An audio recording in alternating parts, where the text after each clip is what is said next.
9 बज चुका है। पहली बैठक 9:30 बजे से होनी थी प्रधानमंत्री की। क्या अपडेट है उसको लेकर सबसे पहले?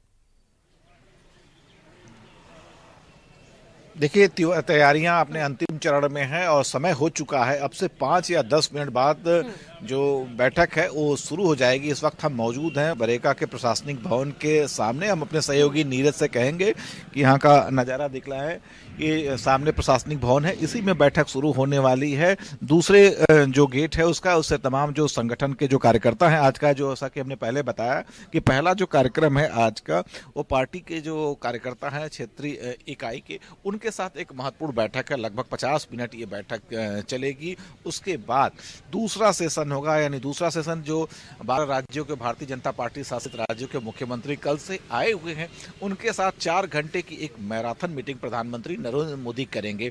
खास बात है कि इस मीटिंग में जो तमाम लोगों को एजेंडा दिया गया है, मुख्यमंत्रियों को, वो इस बात का है कि अब तक उनके राज्यों में जब से वो मुख्यमंत्री बने हैं या जब से भारतीय जनता पार्टी उन राज्यों में आई है, किस तरीके से डेवलपमेंट के कार्य हो रहे हैं, क्या चुनौतियां हैं, क्या कुछ करना बाकी है, इन सब चीज़ों को लेके एक प्रेजेंटेशन बना के वो सभी लोग लाए हैं और प्रधानमंत्री के सामने उसकी वो प्रस्तुति देंगे, जिसके आधार पर आगे का रोड मैप तय किया जाएगा। चूंकि 5 राज्यों में चुनाव भी होने जा रहे हैं, तो निश्चित रूप से उस नजरिए से भी देखा जाए तो काफी एक महत्वपूर्ण बैठक है।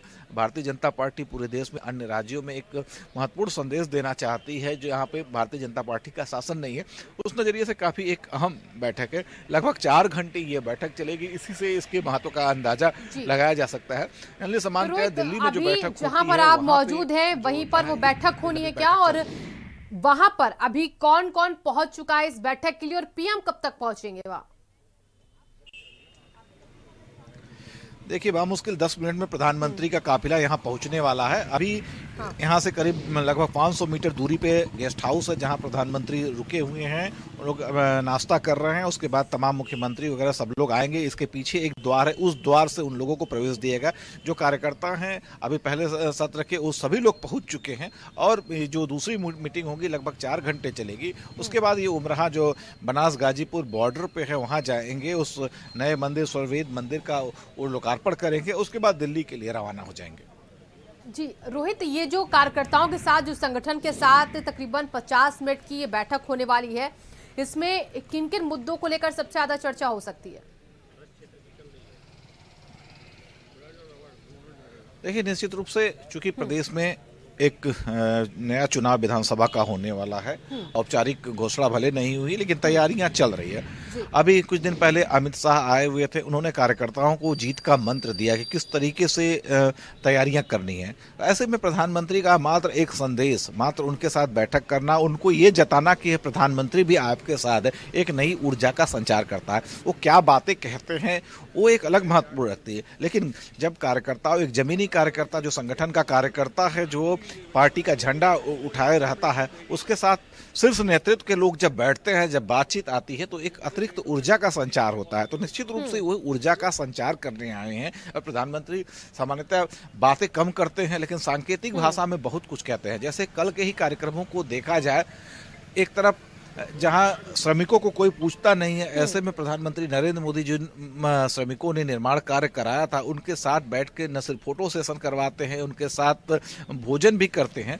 तो बहुत कुछ प्रधानमंत्री जो है वो सांकेतिक भाषा में, बॉडी लैंग्वेज से करते हैं, कहते हैं। और शायद यही कारण है कि आज जो संगठन के कार्यकर्ता हैं उनके साथ भी बैठक निश्चित की गई है। बिल्कुल रोहित, और देखिए प्रधानमंत्री जब भी अपने संगठन के साथ जुड़ते हैं, उनसे बातचीत करते हैं, तो वो टू वे कम्युनिकेशन होता है। और आज भी क्या ऐसा ही होगा कि सुझाव लिए भी जाएंगे और दिए भी जाएंगे? देखिए, प्रधानमंत्री जब भी बैठक करते हो, चाहे प्रधानमंत्री हो चाहे अमित शाह, इन दोनों लोगों की खासियत ये है कि कार्यकर्ताओं को भी खुल के मौका देते हैं कि वो बोलें और अपनी बातों को रखें। और जब तक टू वे कम्युनिकेशन नहीं होता है, पार्टी स्तर पे बहुत ही गलतफहमियां रहती हैं। तमाम कार्यकर्ता ये सोच के आते हैं कि हम बात करेंगे और अपनी बातों को भी रखेंगे, लेकिन जब बात नहीं करने का मौका मिलता है, अपनी समस्याओं को नहीं रखने का मौका मिलता है, तो स्थिति बड़ी असमंजस सी हो जाती है। और ऐसे में एक बड़ा भ्रम की स्थिति जो शीर्ष नेतृत्व है और नीचे जमीनी कार्यकर्ता है उनके बीच होती है। तो उन सब खाइयों को पाटने के लिए, हालांकि सभी से बात करना संभव नहीं होता जी। है, लेकिन तमाम कुछ कार्यकर्ता सिलेक्टेड होते हैं, पहले से ही चिन्हित कर दिए जाते हैं, जो एक एक कार्यकर्ता जो है 10-10, 20-20 लोगों का नेतृत्व करता है, उनकी बातों को रखता है, संगठन की क्या समस्याएं हैं, क्या उसके अपने विचार है, क्योंकि जमीनी स्तर पे मतदाताओं को जुटाने का काम उन्हीं कार्यकर्ताओं का ही होता है। तो निश्चित रूप से उसे इसीलिए बोलने का मौका दिया जाता है कि वो जमीनी बात करेगा, तभी शीर्ष नेतृत्व तय करेगा, रोड मैप तैयार करेगा कि जो समस्याएं आनी है या आती हैं उसका कैसे समाधान किया जा सके। जी बिल्कुल रोहित, और बेहद जरूरी होता है एक पार्टी को मजबूती देने के लिए कि कार्यकर्ताओं की बातों को सुना जाए, क्योंकि वही पार्टी को मजबूती देते हैं। लेकिन आज इस प्रेजेंटेशन का जिक्र किया जा रहा है जो बीजेपी शासित मुख्यमंत्री जो है राज्यों के, वो जो देने वाले हैं, उस प्रेजेंटेशन में क्या कुछ खास रहेगा? देखिए, सबसे महत्वपूर्ण खास ये होगा कि आपने किया क्या है। एक मुख्यमंत्री होने के नाते आपने क्या किया, केंद्र से जो पैसे आपको सहयोग के रूप में मिले, जो अंशदान मिला, उसका आपने किस तरीके से क्या किया, जनता को कितना लाभ मिला है, क्या क्या चुनौतियां आपके समक्ष है शासन को चलाने के लिए, लॉ एंड ऑर्डर को मेंटेन करने के लिए। अन्य विपक्षी जो दल हैं, जो उस राज्य के तमाम जो विपक्षी दल हैं जो भारतीय जनता पार्टी को टक्कर देते हैं, उनसे जूझने के लिए आपको क्या क्या टूल्स चाहिए। टूल्स मतलब डेवलपमेंट के टूल्स। एक पता ना कि लकीर को काटने के लिए एक बड़ी लकीर खींचनी पड़ती, तो उस बड़ी लकीर को कैसे खींची जाए, अपने अपने राज्यों में क्या चुनौतियां हैं, और आपने क्या किया है। सबसे महत्वपूर्ण कि आपने किया क्या है। जब आप कुछ करेंगे तभी आप आगे बढ़ेंगे। तो इन सब चीजों से संबंधित सभी लोग अपना प्रेजेंटेशन बना के लाए हैं और प्रधानमंत्री के सामने रखेंगे। और प्रधानमंत्री एक जो होता है अभिभावक की तरह उन सब चीजों को देखेंगे। चूंकि प्रधानमंत्री होने से पहले लगातार कई बार मुख्यमंत्री रह चुके हैं, तो मुख्यमंत्रित्व का भी एक लंबा अनुभव है, किस तरीके से एक राज्य को चलाया जाता है। वो सब सारी चीजें नरेंद्र मोदी में निहित है। तो निश्चित रूप से अपने अनुभव, उसके बाद प्रधानमंत्री के बाद के अनुभव, किस तरीके से सत्ता चलाई जाती है, जनता को किस तरीके से संतुष्ट रखा जाता है, ये गुरु मंत्र देंगे लोगों का। नजर बना के रखिएगा रोहित। तमाम जानकारियों के लिए बहुत बहुत शुक्रिया आपका। वाराणसी में देर रात